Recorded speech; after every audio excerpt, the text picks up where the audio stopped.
was no ticking in the house. No clock hands moved. No chimes struck the hour. Only the quiet, like the hush before snowfall. Eleanor noticed it the moment she stepped inside. The manor had been left to her in a will she didn't expect from a great aunt she never remembered meeting.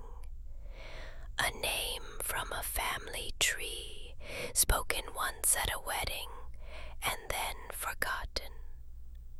But now the house was hers.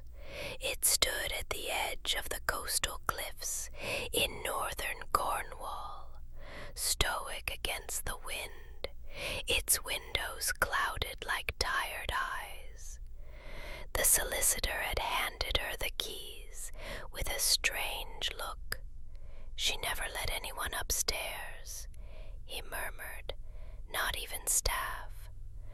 Upstairs was where Eleanor went first. The hallway was long, narrow, and dim. The floorboards creaked like old voices under her boots. Each door she passed was closed, save for the one at the very end, slightly ajar, as if it had been waiting. She pushed it open. Inside, the room was drenched in pale gray light. The windows faced the sea, and the air smelled faintly of salt and lavender. A velvet chaise sat beneath a painting that had been turned to face the wall, and on the writing desk by the window a journal, leather-bound, the name on the front in faded gold, M.L. She sat, opened it. The first line read, "To the one who dares to remember me, welcome." Eleanor's fingers froze. She had not heard her great-aunt's voice before, but now it echoed in her head, as if whispered directly into her ear. The journal didn't reveal much at first, only fragmented thoughts, half poems, and names Eleanor didn't recognize. But something about the handwriting, the looping flourishes, the delicate pressure of the pen, made her feel watched, not unkindly, just closely. She left the journal on the desk and wandered the house. Most of the furniture was draped in linen. Mirrors were veiled in dark silk. Dust coated everything, thick and soft like ash. And though the afternoon sun clung weakly to the walls, Eleanor couldn't help but notice the light never touched the stairwell. That night she slept in the room at the end of the hall. The wind howled outside like an old widow mourning, but inside the silence was absolute, except for one sound, a soft knock, not on the door, beneath her. She sat up slowly, heartbeat ticking in her throat where clocks once might have. The knock came again, not wood against wood, but something softer, a muffled sound, rhythmic, like humming, low, female. It stopped the moment her feet touched the floor. She crossed the room and peeled back the old rug beneath the bed. The floorboards beneath were worn smooth, except for one, which was darker than the rest,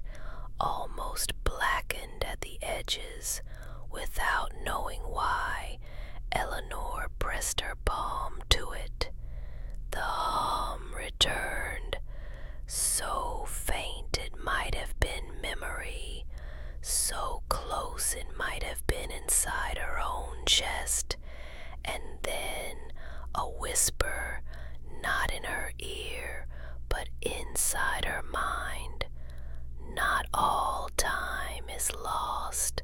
Eleanor pulled back, heart racing.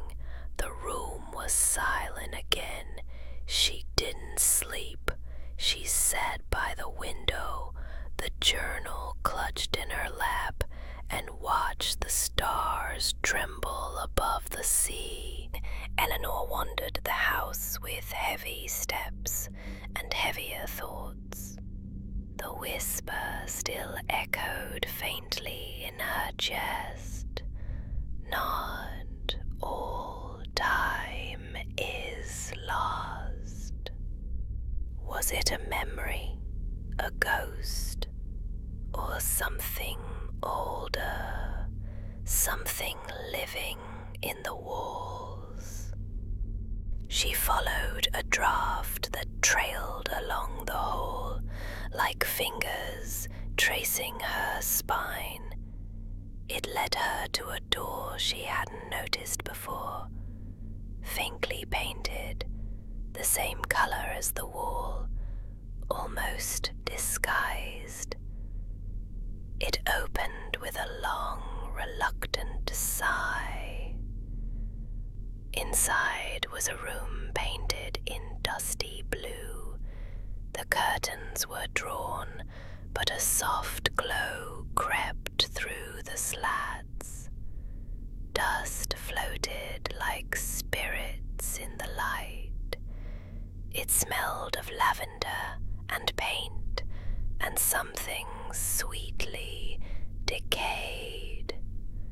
On the far wall hung a single portrait, a woman, her posture regal, her eyes steady, unwavering. She looked impossibly like Eleanor. Same mouth, same brow, but there was something else, an intensity in the woman's gaze that felt invasive, intimate. Eleanor stepped closer. The nameplate below was barely legible. The only word she could make out was Isabel. As she reached up to touch the edge of the canvas, the door behind her slammed shut.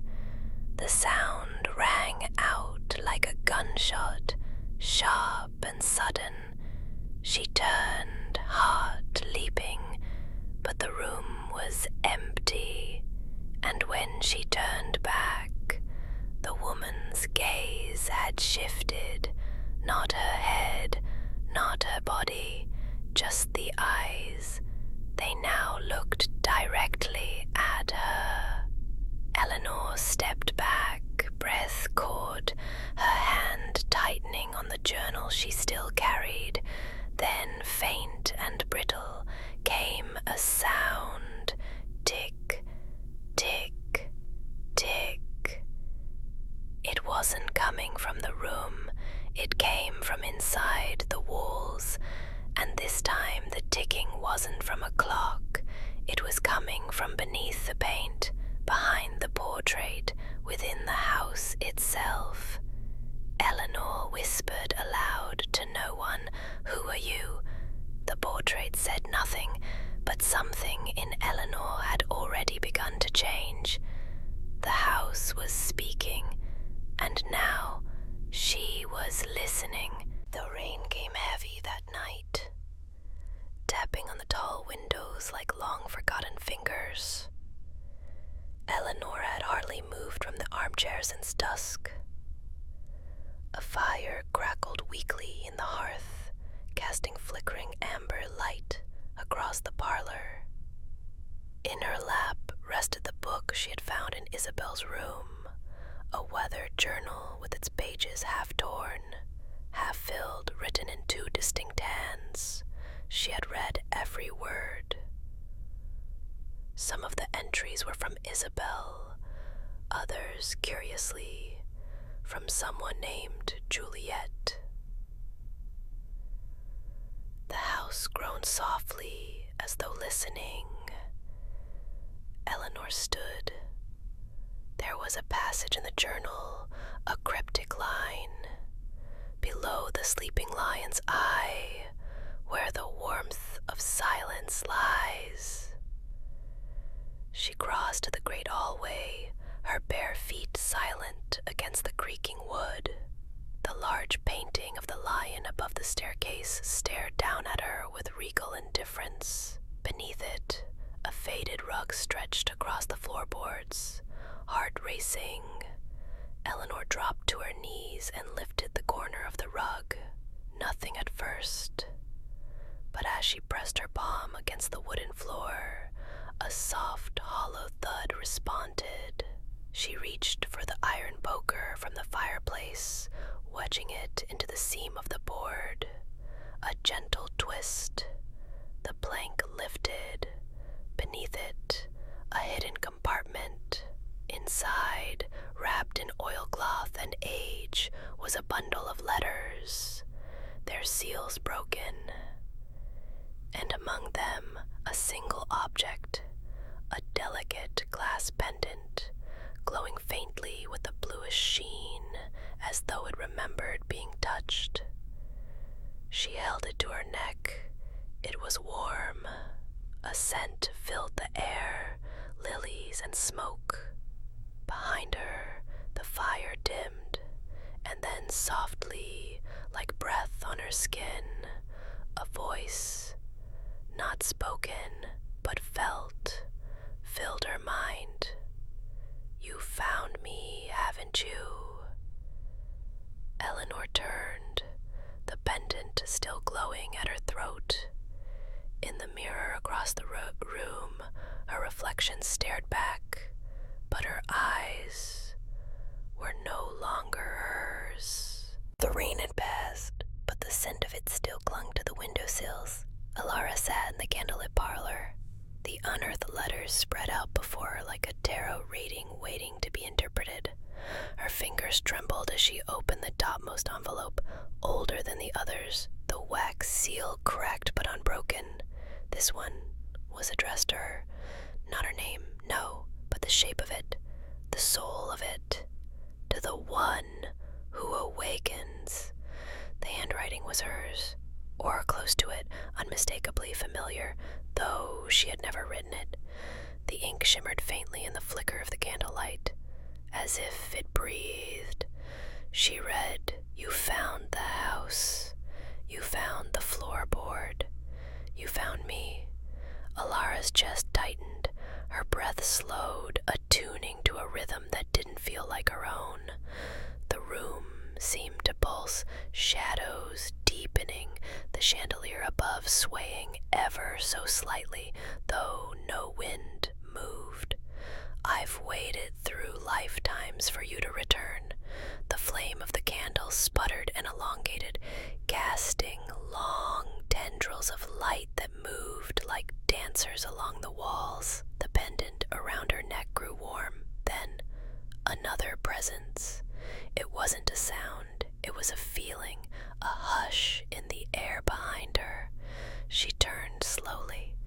A mirror in the corner, previously dull and aged, now shimmered like the surface of water.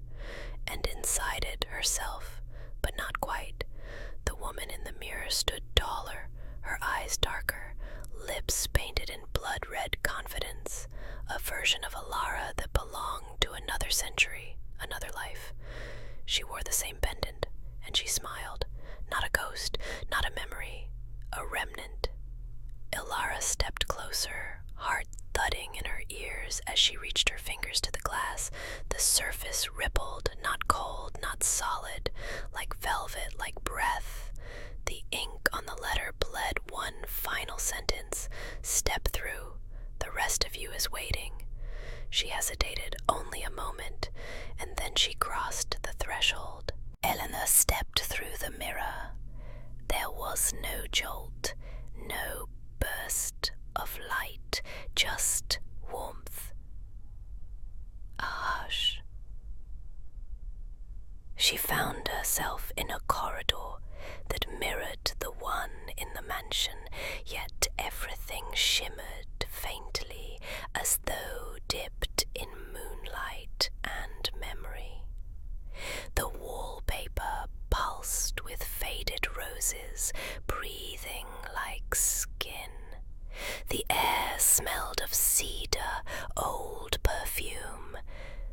and something sweetly familiar, like a letter left inside a locket. She walked barefoot, the wood cool beneath her soles, guided by an invisible pull. Her pendant glowed softly, in sync with the pulse in her throat. The hallway ended at a single door. It was carved with delicate initials, her initials, but older, from a time before her time. She pushed it open. Inside was a bedroom, untouched by dust. Pale curtains drifted with a wind that didn't blow. On a table sat a silver hand mirror, a comb, a half-filled diary with a red velvet ribbon, and on the bed a figure turned away, reclining. Eleanor's breath caught. The figure sat up slowly, revealing a woman who looked nearly identical to her, though older, wiser, radiant in a way Elara had only felt in dreams. Her voice, when she spoke, was low and melodic, like rain on stone.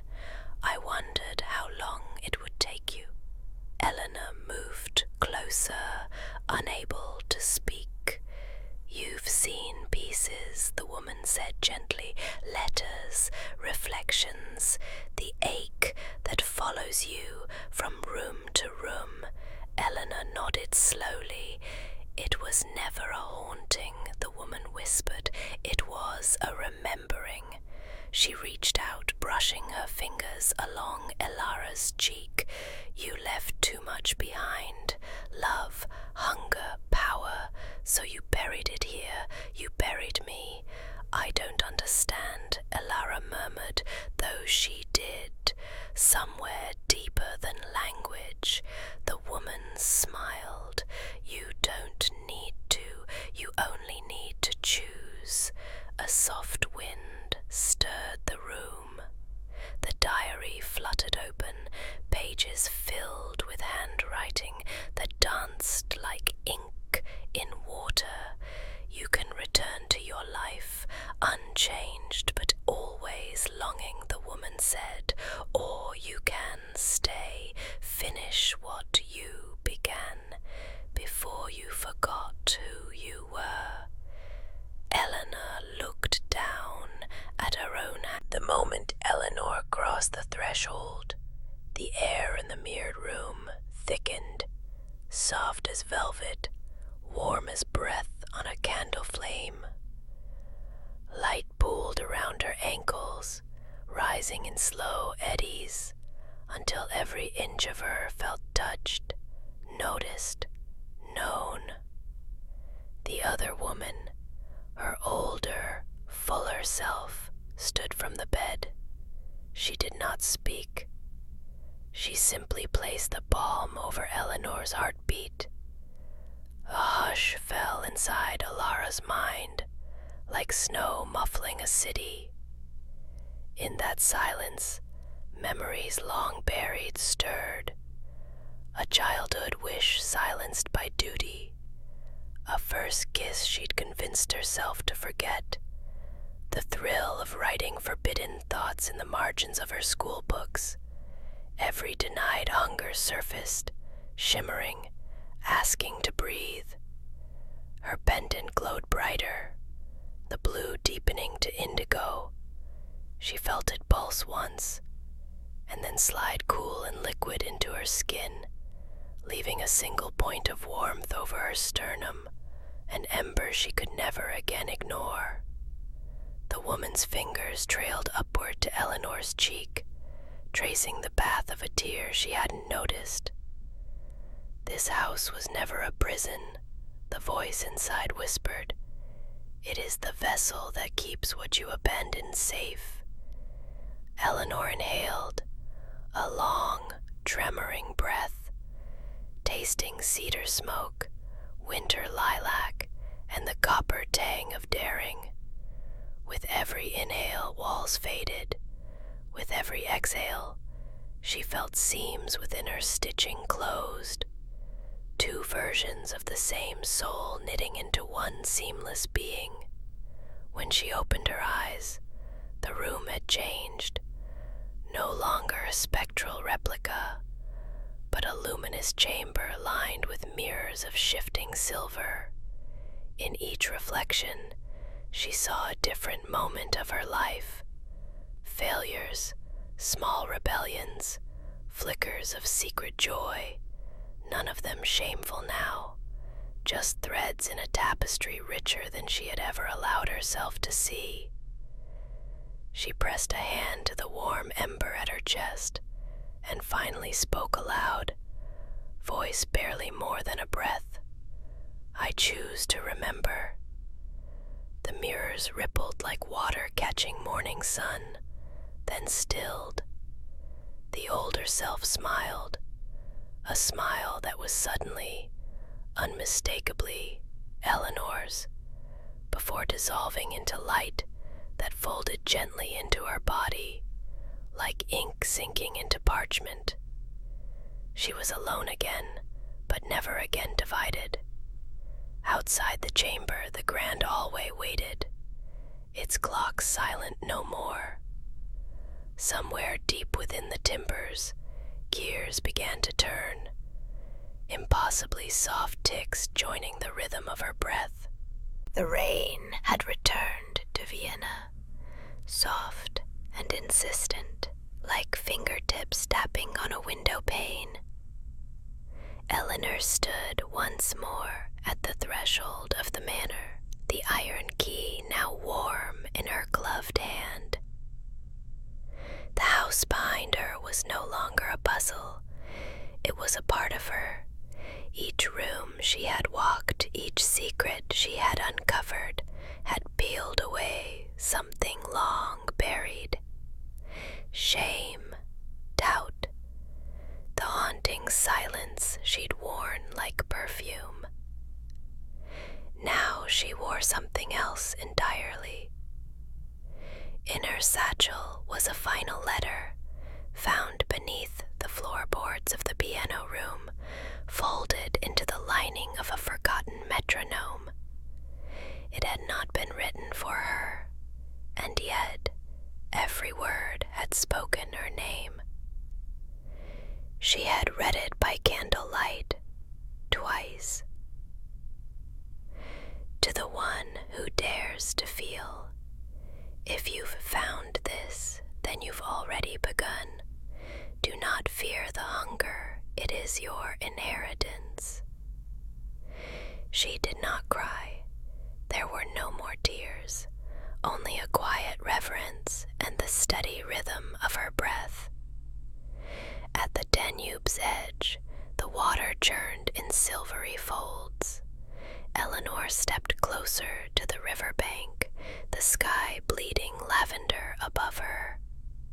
In the distance, a train moaned, carrying strangers and secrets. She held the key out, felt its weight, then let it go. It disappeared into the dark water without a sound.